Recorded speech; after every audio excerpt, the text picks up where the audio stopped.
नमस्कार. मी जनुकीय आजार तज्ञ म्हणून शिवाजीनगर, छत्रपती संभाजीनगर येथे कार्यरत आहे. आजच्या भागात आपण जाणून घेणार आहोत अनॉमली स्कॅन किंवा व्यंगाच्या सोनोग्राफी किंवा टार्गेटेड स्कॅन किंवा टिफा स्कॅन काय असते. तर हे खूप महत्वपूर्ण सोनोग्राफी आहे जे 17 ते 20 आठवड्याच्या गर्भावस्थेच्या कालावधीत केला जातो. आणि हे सोनोग्राफी यासाठी महत्वाचे आहे की ह्या सोनोग्राफीमध्ये खूप डिटेलमध्ये बाळाच्या शारीरिक रचनेचा अभ्यास केला जातो आणि रेडिओलॉजिस्ट आपल्याला बाळाच्या मध्ये काही शारीरिक व्यंग आहे का याबद्दल माहिती देत असतात. तुम्ही जसे ऐकले असाल, एखाद्या बाळाचा ओठ फाटलेला असतो ज्याला आपण क्लेफ्ट लिप म्हणतो.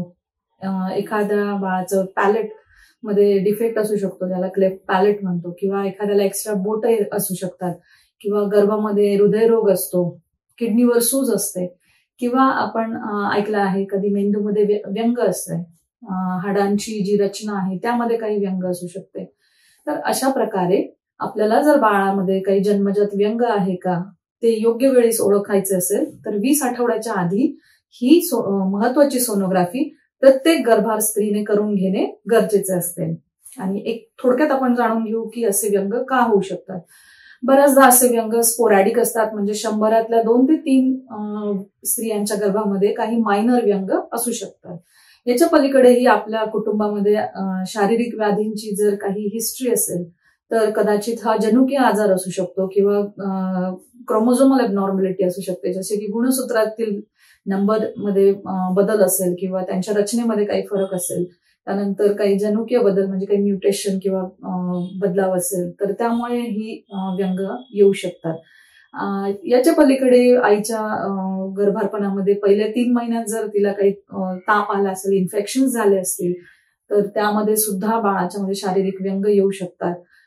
त्यानंतर रेडिएशन एक्सपोजर झाला असेल, समजा चुकून एक्सरे केला गेला असेल, काही मेडिसिन्स घेतल्या गेल्या असतील, एस्पेशली जसे की अपस्मार किंवा सीझर डिसऑर्डर, याच्यासाठी जर आईची काही मेडिसिन सुरू असतील तर त्या औषधांच्यामुळे सुद्धा बाळाच्या मध्ये शारीरिक व्यंग येऊ शकते. तर ह्या शारीरिक व्यंगाला आपल्याला काय उपाययोजना असू शकेल, मायनर आहे की मेजर आहे, आणि त्यानुसार आपण पुढे काय केले पाहिजे, तर याविषयी त्या 20 आठवड्याच्या आसपास आपल्याला योग्य तो सल्ला मिळणे खूप गरजेचे असते.